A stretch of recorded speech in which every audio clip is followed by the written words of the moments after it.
Hello. Welcome to Guiding the Student Experience. Thank you all for coming. I'm very excited you're all here. So here's what we'll be going over today. I'm going to start with the growth journey that every student kind of goes through in the ladder of that progression. My friend Allison will be talking about recruitment and some ideas that we use for getting our new students. Then I'm going to talk about our new member program, which is a good program for your first year members. Then I'm going to talk about subteams, organizing your team around skills and interests, leadership, and then also mentorship. So a little bit about me. Hi, I'm Julianna, aka Juju. I'm an FRC alumni, a proud alumni of Team 2168 from Connecticut. I'm a core mentor on 6-28, serving as head of student experience, engagement, and development. Over the last 2 seasons, I've worked to create systems that ensure every student on the team has the opportunity to thrive. As a proud FRC alumni, I discovered my passion for engineering, but more importantly, I learned the value of confidence leadership and prioritizing inclusion and engagement. I attended Worcester Polytechnic Institute, getting my bachelor's in mechanical engineering. At WPI, my core values soared, and I took up countless club exec boards and dedicated myself to everything I could. During my freshman year, I joined Mechanical Advantage as a college mentor, but then I took a hiatus during COVID, womp. I did graduate in 2023, and I am now an energy engineer. So I was pretty soon after that welcomed back to Mechanical Advantage as a technical mentor in the fall of 23, and I was promoted to core leadership by the end of that year. I spent the last summer and fall and now spring organizing, running, and programs that would hopefully solve the most important piece of our team puzzle, which is inspiring our younger students and fostering accountability. I truly believe this program cultivates confidence, defines leadership skills, and creates a lasting sense of belonging, just as it did for me.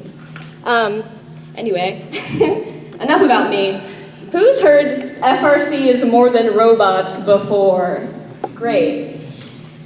I think that's so true.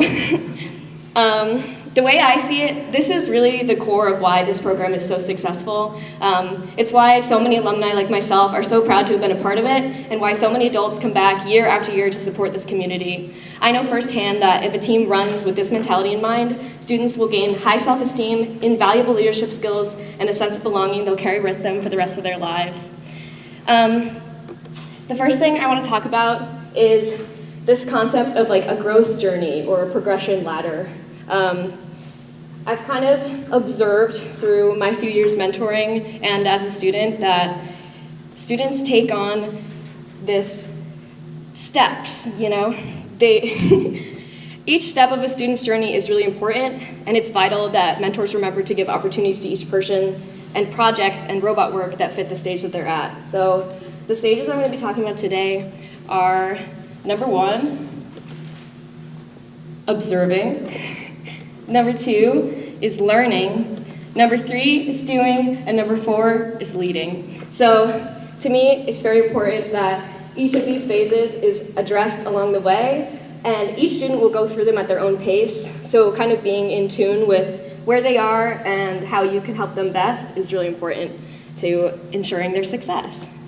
So the first phase is one of the trickier ones, because these students, they come in, they're the observers. So these are some of my tips, but they're excited to join your team, but they're not super comfortable asking the questions. Like, they put their hands in their pockets, they spend, I don't know, the whole meeting standing in the corner, right? These are the kids that haven't been bit by the bug yet, so to speak.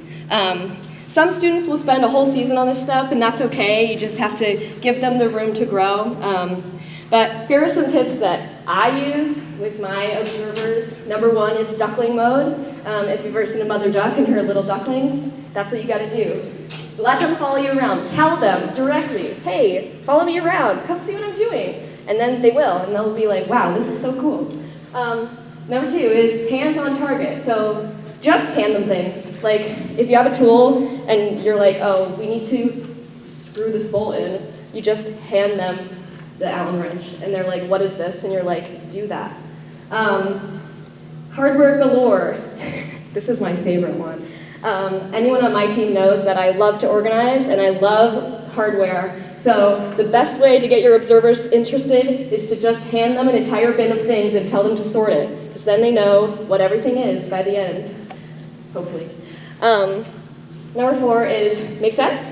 So you might hear me say that throughout this presentation. Sorry about that bad tendency. But it opens up the space for them to ask questions, because oftentimes they won't know when to ask. So if you pause and say, does that make sense? And they stare at you, that means it doesn't make sense. You have to explain it again in a different way. So, okay, phase 2, the learners. So some kids are literally, in my wording, fast learners, get it? So they'll just skip the observer phase, they'll jump right in, and that's great. Some things about learners is that sometimes this is the longest phase, right? You have kids who want to learn everything, it's going to take them a while, right?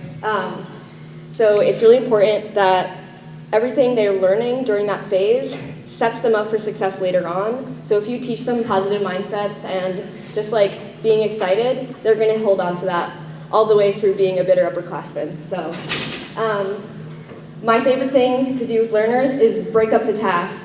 So if you break them down, they'll be able to do them on their own, but just step by step. And worst case, they get stuck and you have to help them. Oh no. The other best tip that I have is pairing them up with either an upperclassman or each other.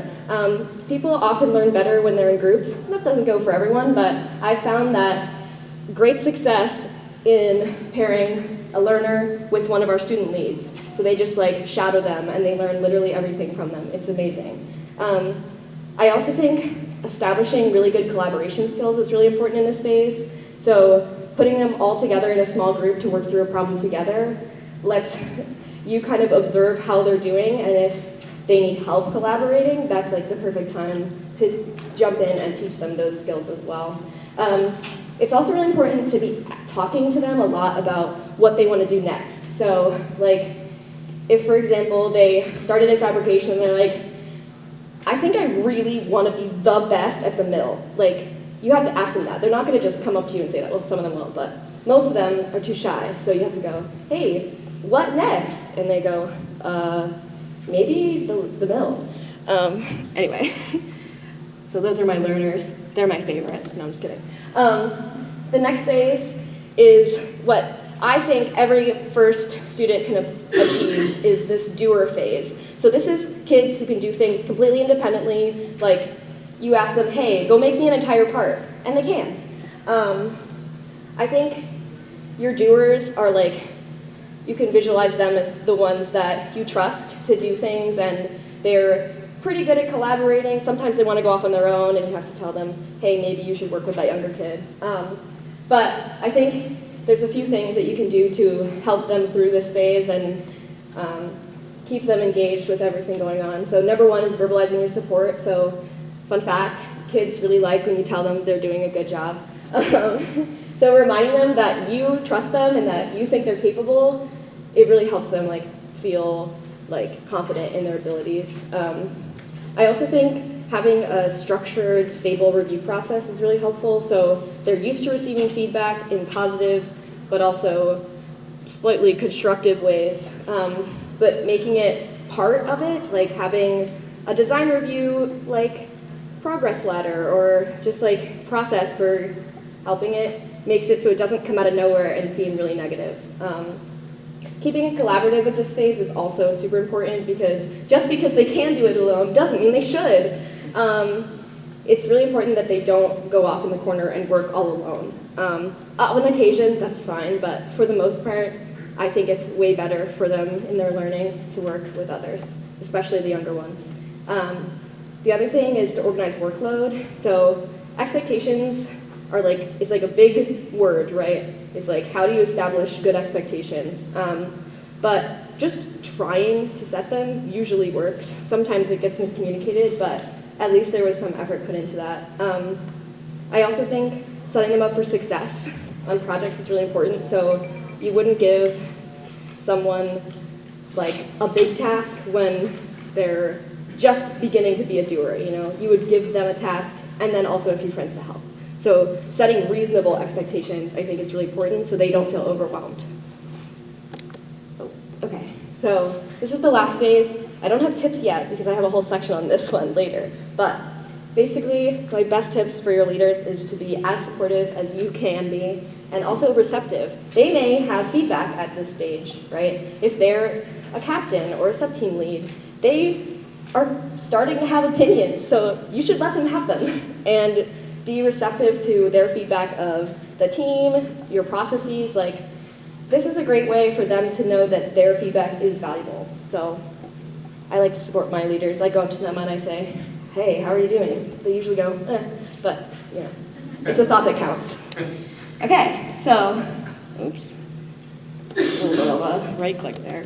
So now I'm going to pass it off to my friend, who's going to talk through our favorite recruitment strategies. Yes, go over there. So I'm going to talk a bit about, hi, I'm Allison. So I started first way back in 3rd grade. I joined FL Explore, or as it was then, FL Junior, and I went through FL Challenge as well. And I joined 6228 in 8th grade as a part of our FL transition program. I'll talk about that a little bit later. So right now I'm the captain. I do electrical outreach, awards, I present for Impact, and I am an FL mentor. And then as a part of, we have some other programs to get girls engaged in STEM. So in our Girl Up Club, I'm an event planner, and for our Society of Women Engineers Next, I am a team lead. So this is a bit about our FLO program. So this is like one of our main pipelines that we use to recruit students. So we have both FLL Challenge and Explore teams. So FLL Challenge is for middle school, and FLL Explore is geared more toward elementary students. So we get most of our FLL students by like word of mouth at local town fairs, where we bring our FRC robot and demo. It's always a big hit. And then we also have our FLL robots to show the parents as like their kids are playing with our robot, and just to get them more involved. And then we also have like articles in our newspaper. And then we also have a very positive reputation in our community. So that is where we get like most of our students from. And then, so actually within our FLL teams, our main goal is to inspire and encourage the students to continue on through the program and continue with STEM. So some of the ways that we do that are by having, each of the teams is about like 5 or 6 students, and we try to keep all of those students together on the FLL team, on the same FLL team throughout like all the time, all of the years that they're in FLL, just so that they form like really close friendships and get to just foster those relationships, because that is like really what keeps kids engaged in STEM, is having those friends and other people that they can rely on. And then we also have lots of like, all of our parents are mentors at some capacity for our fellow teams, whether that be like robot coaches, project coaches, food coordination, but we also have our high school students who mentor as well. And so I've gone back and mentored FLL Explore. I'm actually one of the student heads of that. We have 6 teams this year. And it's just really amazing to see what all those kids can do. And I remember back when I was in FLL Explore, seeing all of the high school FRC students there, and just looking up to them and like just thinking about how cool like their robot was, and that how I would get to do that someday. I thought that was like the coolest thing ever.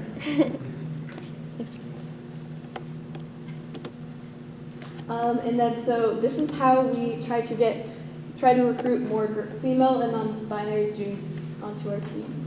So we have a Girl Up Club.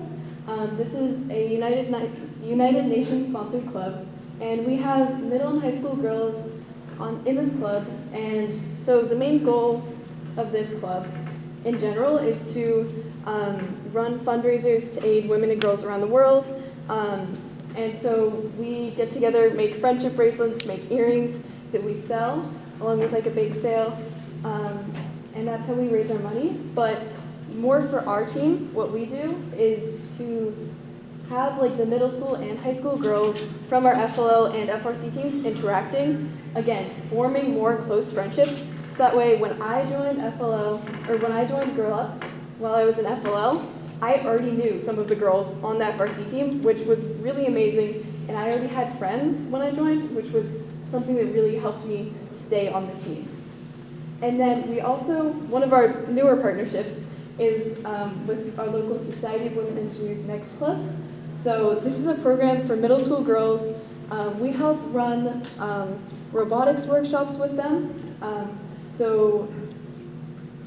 This program is like only for middle school girls. So our team provides a place where they can continue growing their STEM skills even after they graduate middle school, because unfortunately before there was like nowhere for them to go. But we actually met them here in Houston like 3 years ago now. And now we've actually gotten some of their students and they've come onto our team and really loved it. So, yeah. Yay. Thank you, Allison. Great job. See that? See what I did there? I told her she was good. All right. All right. So the next section is all about meeting students at their level. So I talked a little bit about like my little tips for working with each of the stages that I've defined with the progress ladder, but this section will go more into detail about the systems we put in place to really give them all the opportunities that they can have. So, oh my gosh, sorry. Okay, so this is my pride and my joy, our new member program. This is a program I started this year to really engage with our first year students. We ended up taking way too many the season before, and they ended up being a little lost, you know? So my job this year was to make sure all of the new members this year were found. So starting in the summer, we have a application process because we're a community team. So we take from all over our general area. So once we had kind of figured out who we were going to have on the team that season, we had what I call the introduction fair. We had all of the kids on their sub-teams show off kind of what they do, and then after that, we assigned the kids sub-teams based on that. I'll talk about sub-teams later, don't worry. So that was the first thing we did. I also had a little orientation for them where I was like, okay guys, welcome to the team. Here's what's gonna happen this season, are we ready? I said, dive in, get it? Because first dive this year? Okay, that was my theme. So one thing I established at that orientation was our buddy system. So every first year was paired with a senior or a junior who I thought they would get along with. Hopefully that was in their general specialization so that they had someone to go to besides me that they could be buddies with on the team. And I thought that worked pretty well. I also made sure that throughout the off-season they were happy with where they had been put in sub-teams, since I didn't want them to just be sitting at the trainings bored. So we kind of checked in with them periodically. So the biggest thing I did in the fall were my crash course meetings. So every month, maybe twice a month, we would meet, just the new members and I, and go over something I thought it's in the need to know for being on the team. I taught them drills, I taught them hardware, all the things that like it's really good if kids know coming into the program. So I will probably post the slides for that along with our video of this. So if you're interested in seeing what I taught my kids last year, you're welcome to see that. The other thing we do during the fall is go to off-season events. So those are local events that are like a 30, 40-minute drive away so that all our new members can get a taste of what competitions are like before build season even arrives. So they're kind of ready and excited for what build season is really working towards. So yeah.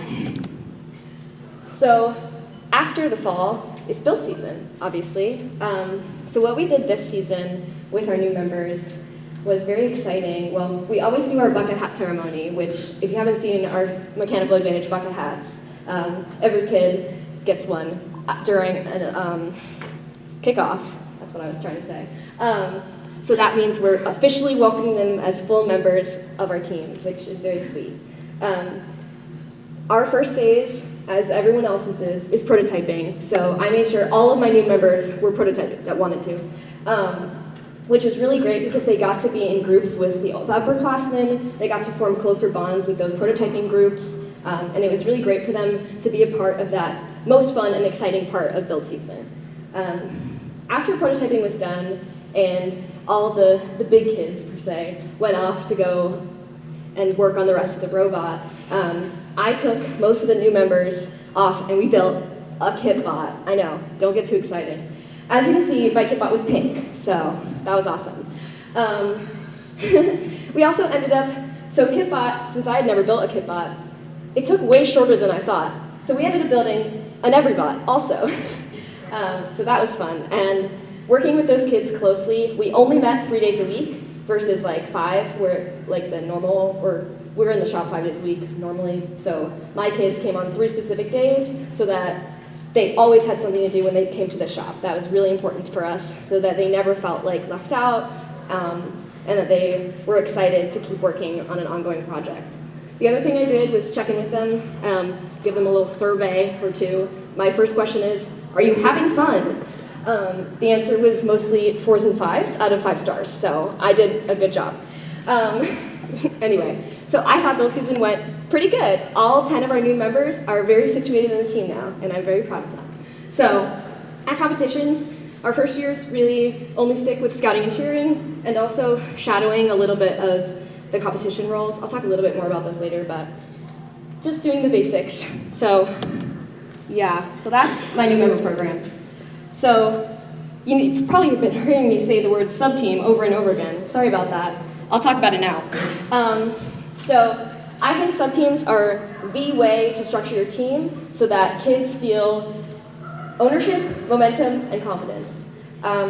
Number 1 is ownership. So students, when they come to the shop, they know what they're going to do, they are good at what they do, and they're excited to continue working on the same thing when they come to the shop. They can work in a group that they're familiar with, they learn a skill really in depth, and it's really exciting for them.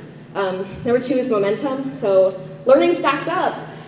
Each student is able to gain a really depth of 1 or 2. We usually have 2 to 3 sub-teams based on how old they are and what they're interested in, but they kind of develop these skills year after year, because we have kids on the team for 3, 4, 5 years, so it's really, by the time that they're seniors, like, they're pretty good at their sub-team, that if they love it, you know? The third thing is confidence. I think one thing that is really hard to manage is kids who come to the shop and they're not confident, you know? They feel like they can't help. They're, oh, I'm not good enough to help on the big robot, you know? Because they haven't built up that skill. If they don't have a sub-team, which we saw a few years back, like, they know a little bit about a few different things, but not enough of one thing to be contributive. So I think one of the best parts about FRC is building up confidence. Like, believe it or not, I used to be really shy, kind of. But FRC made me like really proud of like the work I was able to do and confident in my ability to be an engineer, you know? So I really think having specialization also puts kids on trajectories for college or work that they feel really excited to do in their future. Okay, so I put a few examples of subteams. These are some that we have. So we have design, they learn CAD, mechanical assembly skills, software, who learn coding, controls, and programming, electrical, where they learn components, cabling, and wiring skills, fabrication, where they learn to run machines, mills, lathes, and routers.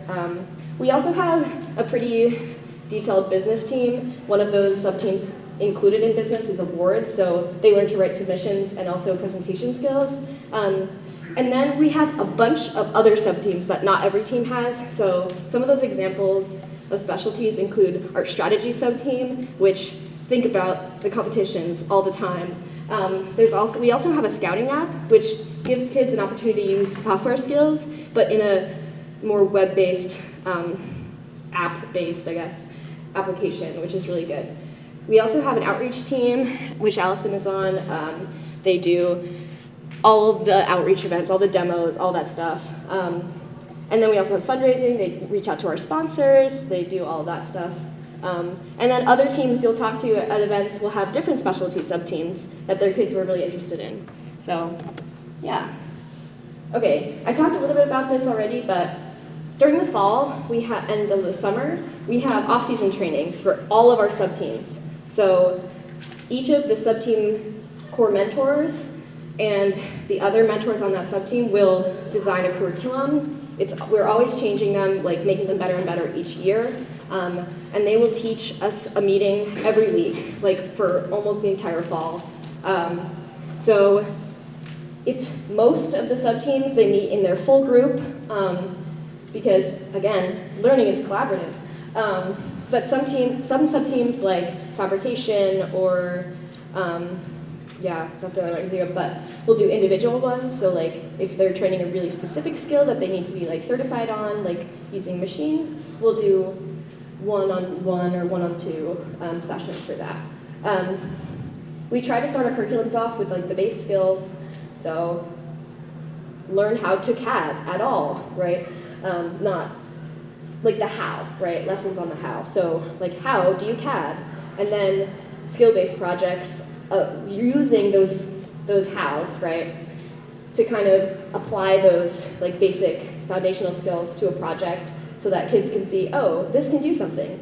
But then we have to teach them about the why, right? The robot why specifically, because we want them to be able to apply those hows and those project skills to a robot, to an FRC robot. So we start giving them larger scale projects like a robot, or a robot cart, you know? Like things that are more in line with what an FRC robot ends up being.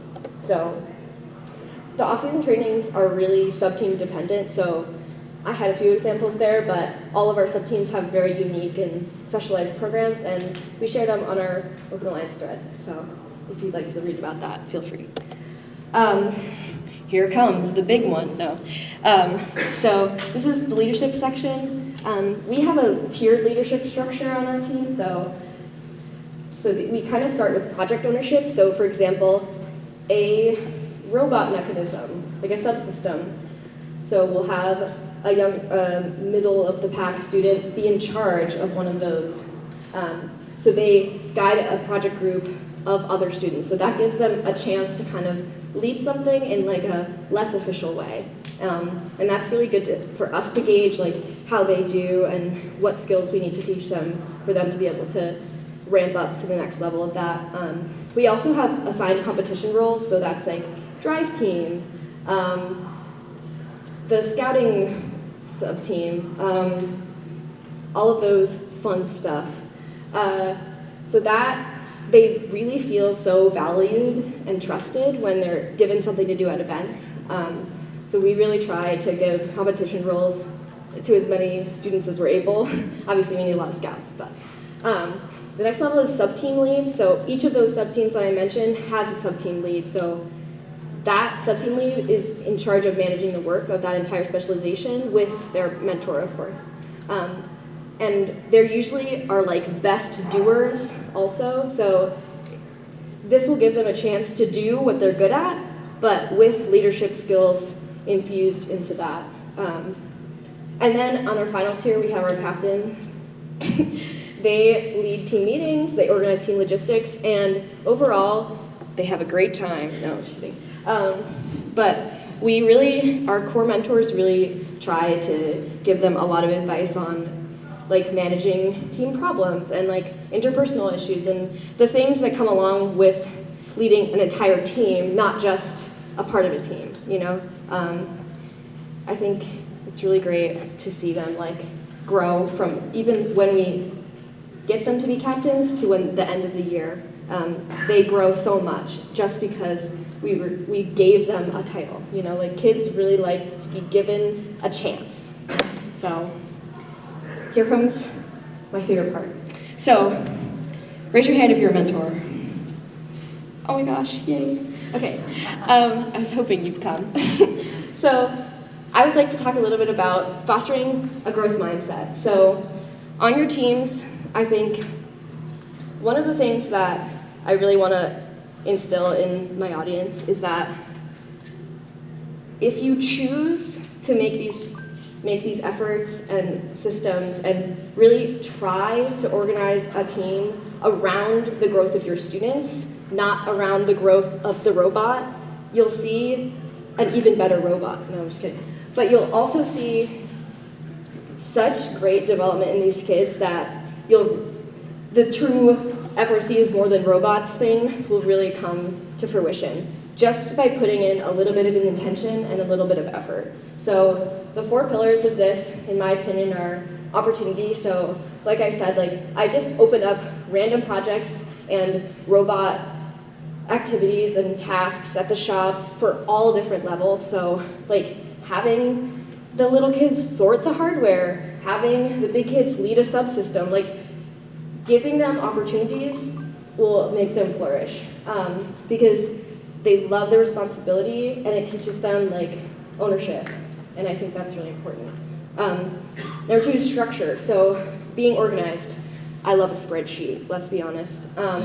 So setting up a lot of documentation on as much as you can, writing all of your thoughts down and not just thinking about how could I improve this, writing it down, sharing it, setting up a timeline, all of these little soft skills and organization structures really help you get all of these plans to fruition. I also think it helps set clear expectations for your students if you're communicating your plans, right? If I tell the new kids, okay, we're gonna do crash course meetings once a month, are you excited? And they go, okay. That's really great. And they're prepared and they expect to put in the work. My favorite part, or second favorite part, is care and support. So you may notice I'm a little excited, but I'm also very caring. So I really tell the kids that I care about them and I want them to succeed. I think offering to help them at any point, means more than you probably think it does. Just hearing oh, do you need help with that? Is really important and empowering to these kids who might have not realized they need a little help, you know? I also think it's really important to listen to your students. A lot of times, you've all been a teenager, it's really hard. Sometimes they just need to be listened to. So I really try to ask them how they're feeling or thinking, or even just talk about nothing, you know, just yap, as the kids say. They love a yap. But most importantly, above all, I think, is to have fun. We all do this because we love it and because it's fun for us, right? And I think when things get hard on the team, because I'm not going to stand up here and say, oh, we have fun all the time. I think it's really important that even in the moments where you feel stressed or frustrated, taking a step back and remembering the priority is to have a nice time and have a fun time and have fun with your hobby. It kind of re-centers you and reminds you that it's okay if things go wrong, you know, have fun with your kids. That's why they're here. Prioritize the best part of robotics, is that fun part. So this is my mentor mentality. It spells care, get it? Wow. So I think that every mentor can find a thing that they're really good at. Every mentor can find a skill or part of themselves that they prioritize and emphasize with their students. So for me, I prioritize my excitement. So the 4 ones that I like the most, and you can always pick your own. Number 1 is curiosity, so being hey, what are you doing over there? Ask your students questions, learn about who they are. Be someone who wants to know about them and wants to learn more and learn alongside them, right? Especially if you're new to FRC, learning alongside your students is really great. So yeah. Number 2 is approachability. Some students really just want to trust you, right? They need a trusted adult. And I think being, they really react well to kindness and being extra friendly and just intentionally nice to your students, because sometimes that's what they need. Reliability is being consistent. So if I'm excited most of the time and then suddenly I'm in a really, really bad mood and I sit in a corner and cry, like the kids are gonna notice that and they're gonna be afraid because they're like, oh my God, what's wrong? Like being really consistent in how you act around the kids and how you behave in the heated moments and also outside of them is really important for them to feel like secure and safe.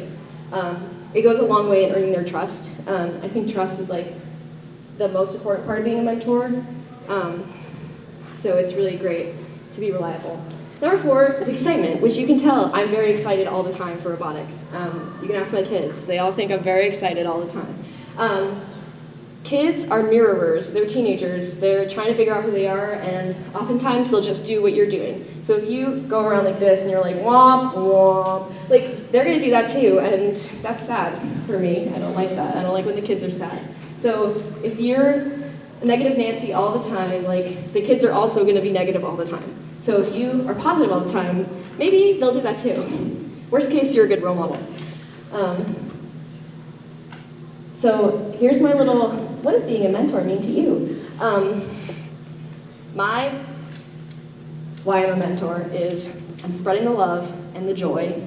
Does anyone have anything they want to share? No? Well, okay, that's fine. You can share with me later if you're too shy. Oh! Showing them that they can. I love that one. Anyone else? Building better people. Yes. Do you have one? This is important work. Anyone else? Show them there's a place. Aw, I love that. Paying forward the first experience. Oh my gosh, you guys are so good at this. Anyone else? Being the mentor I needed. Oh, that one's gonna make me cry. Okay, no, I won't cry. Okay, anyone else? No, that's okay. Thank you so much. Okay, basically finding your what does it mean? Like, why are you doing this? Because even in those stressful moments, you can remember, I'm doing this for the kids. I think really helps me, at least. I don't know. But thank you guys for sharing. I appreciate it. Thank you for listening. Oh, wait.